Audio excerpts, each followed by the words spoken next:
पुत्र अंशुमान तथा अंशुमान के पुत्र दिलीप हुए। दिलीप के पुत्र भगीरथ हुए।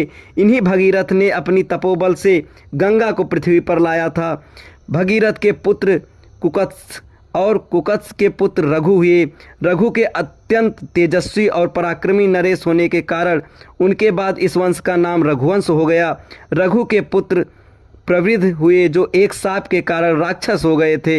इनका दूसरा नाम कलमास्पात था। प्रवृद्ध के पुत्र संखड़ और संखड़ के पुत्र सुदर्शन हुए।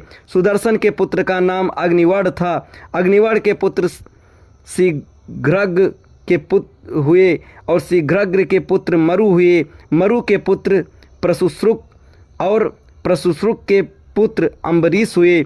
अम्बरीश के पुत्र का नाम नहुस था। नहुस के पुत्र ययाति और ययाति के पुत्र नाभाग हुए। नाभाग के पुत्र का नाम अज था। अज के पुत्र दशरथ हुए और दशरथ के ये 4 पुत्र रामचंद्र, भरत, लक्ष्मण तथा शत्रुघ्न हैं। इक्ष्वाकु कुल का वर्णन करने के पश्चात वशिष्ठ जी ने कहा, हे राजन, अब आप भी अपनी वंश परंपरा का परिचय दीजिए, क्योंकि विवाह जैसे मांगलिक अवसरों पर दोनों की कुल अपने अपने वंश का परिचय देते हैं। महाराज जनक बोले, महर्षि, आपने सर्वथा उचित बात कही है। अब मैं भी अपने कुल का परिचय देता हूँ।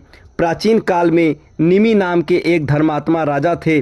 उनके मिथि नामक पुत्र हुआ था, जिन्होंने मिथिला बसाई। मिथि के पुत्र का नाम था जनक। उनके नाम पर मिथिला के राजा लोग जनक कहलाते हैं। जनक के पुत्र उदावसु और उदावसु के पुत्र नंदिवर्धन हुए। नंदिवर्धन के पुत्र का नाम सूरवीर था। सूरवीर के पुत्र सुकेतु और सुकेत्र के पुत्र देवरात हुए। देवरात के पुत्र का नाम बृहद्रथ था। बृहद्रथ के पुत्र महावीर और महावीर के पुत्र सुधृति हुए। सुधृति के पुत्र का नाम धृष्टकेतु था। धृष्टकेतु के पुत्र हर्यश्च और हर्यश्व के पुत्र मरु हुए। मरु के यहाँ प्रतिंधक की उत्पत्ति हुई। प्रतिंधक के पुत्र कीर्तिरथ, कीर्तिरथ के पुत्र देवमीढ़, देवमीढ़ के पुत्र विबुध और विबुध के पुत्र महींद्रक हुए। महींद्रक के पुत्र का नाम कीर्तिरथ था। कीर्तिरथ के पुत्र महारोमा, महारोमा के पुत्र स्वर्णरोमा और स्वर्णरोमा के पुत्र हर्षरोमा। हर्षरोमा के 2 पुत्र हुए। उनमें से बड़ा मैं हूँ और मुझसे छोटा कुशध्वज है। हम दोनों भाई इसी प्रदेश में रहकर राजकाज संभालते हैं।